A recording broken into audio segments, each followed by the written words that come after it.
देखिए 23 नंबर प्रश्न पर ध्यान दीजिए। सवाल में है कि पी क्यू आर एक फर्म में साझेदार हैं, एक एक 2 अनुपात में लाभ को विभाजित करते हैं। 31 मार्च 2021 को उनका स्थिति विवरण जो दिया हुआ है उसमें लाभ हानि खाता के जमा शेष 9,000 रुपया शेष है। कामगार क्षतिपूर्ति कोष में 64,000 का शेष दर्शा रहा है। 1 अप्रैल 2021 को उन्होंने निर्णय लिया है कि लाभों को 2:3:1 में विभाजित करना है। इस उद्देश्य के लिए यह सहमति हुई कि फर्म के ख्याति का मूल्यांकन 4 लाख किया गया है और कामगार क्षतिपूर्ति का 30,000 का एक दावा भी स्वीकृत किया जाना है। अब इसमें जो कामगार क्षतिपूर्ति कोष है, वर्क्समैन कंपनसेशन फंड, ये क्या होता है उस पर ध्यान दीजिए कि किसी संस्था में जो बड़े बड़े फैक्ट्री सब होता है जहां पर बहुत सारे मजदूर काम करते हैं, बहुत सारे कामगार काम करते हैं, तो उसमें क्या होता है कभी कभी किसी मजदूर को मान लीजिए मशीन में चोट लग गया, सर फूट गया, मान लीजिए हाथ टूट गया, हाथ कट गया, पैर टूट गया, या कहीं भयानक चोट लग जाता है तो आदमी मर भी जाता है कि नहीं है। तो ऐसे संस्था में कर्मचारी के लिए एक विशेष कोष बनाया जाता है कि किसी कारणवश अगर किसी मजदूर को कोई क्षति हो जाए, फिजिकल, हाथ टूट जाए, पैर टूट जाए, मर जाए या उंगली कट जाए, ऐसा होता है ना, उसको इलाज कराना वो संस्था का एक दायित्व होता है कि उसको किसी कर्मचारी ने उसके यहाँ काम कर रहा है और उसको किसी प्रकार का क्षति हो जाए तो वो संस्था उसको इलाज कराता है। तो जब एक्सीडेंट होगा कोई और उस समय में पैसे की जरूरत हो तो ऐसे स्थिति में उस समय में पैसे एकाएक व्यवस्था करना थोड़ा समस्या का सामना करना पड़ेगा। तो संस्था क्या करती है, अपने लाभ में से वर्क्समैन कंपनसेशन फंड बनाती है, ठीक है, कि अगर हमको किसी कारणवश किसी मजदूर को कोई क्षति हो जाए तो उसके पूर्ति के लिए उस फंड में से हम रुपया क्या करें, प्रयोग कर सकते हैं, है कि नहीं। तो वर्क्समैन कंपनसेशन फंड भी लाभ से बनता है, समझ में आ रहा बात। तो यहाँ पर अनुपात में जिस दिन परिवर्तन हो रहा है उस तारीख को संस्था के पास लाभ हानि खाता का जमा शेष 9,000 रुपया है और इस 9,000 का समायोजन करना है, ऐसा कहीं कहा हुआ नहीं है। वर्क्समैन कंपनसेशन फंड में कितना है, 64,000 है, ये भी लाभ से बना है, इसका भी समायोजन करना है, ऐसा कहीं बात क्लियर नहीं है। इसका मतलब ये भी साझेदार क्या करेंगे, पुराने अनुपात में बांट लेंगे चूंकि लाभ से बना है। दूसरी बात, अब आगे कहता है कि ख्याति का मूल्यांकन 4 लाख पर किया गया, तो इस ख्याति का मूल्यांकन जो 4 लाख पर किया गया है इसका समायोजन करना है चेंज इन रेशियो में। किसमें, चेंज इन रेशियो में। अब कामगार क्षतिपूर्ति के संबंध में 30,000 का दावा भी है। अब 30,000 का दावा, इसका मतलब किसी कर्मचारी को, मान लीजिए किसी कर्मचारी को कुछ हो गया होगा, कुछ एक्सीडेंटल हो गया होगा और उस काम में 30,000 यूज कर लिया गया, तो उस 30,000 का यूज कहाँ से करेगा, वही कर्मचारी क्षतिपूर्ति जो कोष है 64,000, उसी में से करेगा।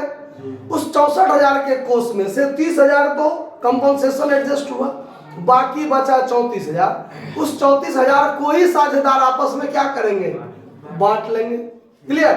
तो इसमें काम करना है, पहले चेंज इन रेशियो निकालना है। देखिए सबसे पहला काम calculation of change in ratio. अब इसमें आपको करना है पहले पार्टनर का नाम, old ratio, new ratio, change in ratio. इसमें पार्टनर का नाम लिख दीजिए, इसमें old ratio, new ratio, change in ratio. Clear. साझेदार का नाम क्या सब है, PQR। ओल्ड रेशियो क्या है, इसमें 1:2, मतलब 1/4, 1/4, 2/4, अनुपात हो गया 2:3:1, 2/6, 3/6, 1/6, यही है ना? दू 1 है, सब हाँ कह देता है। 1 है, तो इसको ठीक करना होगा। 2/5, 2/5, 1/5।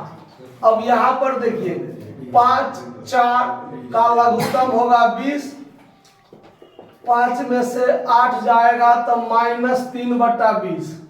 यहाँ भी 20 लघुत्तम हो जाएगा, 5 में से 8 जाएगा तो -3/20। यहाँ भी 20, 10 में से 4 जाएगा 6/20। तो ये कर रहा है सेक्रीफाइस, और P और Q दोनों क्या कर रहा है? गेन। अब काम होगा हमारा adjustment of goodwill. Adjustment of, जो गुडविल कितना है? 4 लाख। तो पीज शेयर 4 लाख गुने 3/20, तो ये 20,000 या 60,000 ये हो जाएगा। क्यूज शेयर 4 लाख, 4 लाख गुने 3/20, तो ये भी 60,000 हो जाएगा। और आर्स शेयर 4 लाख गुने 6/20, तो ये 1,20,000 हो जाएगा। ये तीनों बात समझ में आ गया ना? अब देखिए, अब बाकी जो पीएल अकाउंट है, वर्क्समैन कंपनसेशन है फंड, उसको हम लोग जर्नल एंट्री के साथ ही क्या कर लेंगे? समाप्त कर देंगे। वर्किंग नोट साथ में ही वही हो जाएगा। अब बनाएंगे journal entry in the books of the firm, यानी फर्म के पुस्तक में बना दीजिए। तो सबसे पहले तो ये जो गुडविल का एडजस्टमेंट है, इसके लिए एंट्री बनाएंगे। तो जो साझेदार गेन किया है उसको डेबिट करेंगे, और जो सेक्रीफाइस किया है उसको क्या करेंगे? क्रेडिट करेंगे। तो P capital account DR, Q's capital account DR, to R's capital account, R's capital account 60,000, 60,000, और इसमें 1,20,000। अब पीएल अकाउंट का क्या है? जमा शेष है ना, 9,000 रुपया पीएल अकाउंट का जमा शेष है। तो अब इसके वितरण के लिए एंट्री होगा। तो पीएल अकाउंट को क्या करेंगे? डेबिट। पीएल अकाउंट का डेबिट शेष रहता तो क्रेडिट करते पीएल को, और पीएल का क्रेडिट शेष है, समाप्त करने के लिए क्या करेंगे? डेबिट करेंगे। PL account DR 9,000, to P's capital account, to Q's capital account, और टू आर्स कैपिटल अकाउंट। हो गया ये एंट्री। 9,000 को पुराना अनुपात में बांटेंगे ना, ये जो आपका पुराना अनुपात है इसी में बांटेंगे। तो ये हो जाएगा 2250, 2250, और ये हो जाएगा 4500। 1:2 अनुपात में बांट देंगे। तो बांटल तो होता है ना, बांट लीजिएगा। उसके बाद अब ध्यान दीजिए, अब हम लोग बांटेंगे वर्क्समैन कंपनसेशन फंड। वर्क्समैन, तो यहां पर लिख दीजिए workmen compensation fund account DR 2।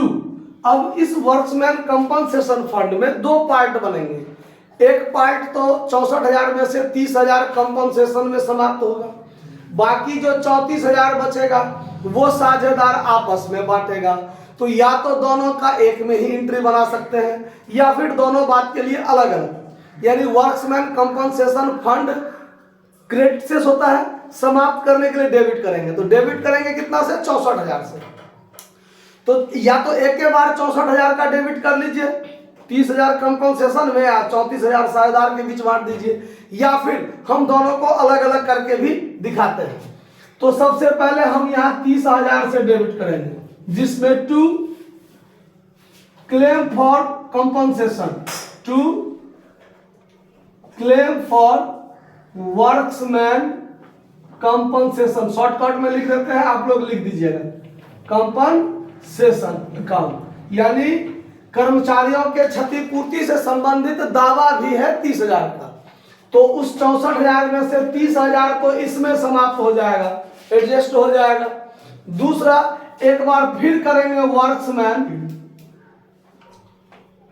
Workmen compensation fund account DR. अब कितना से डीआर करेंगे? 34,000 से।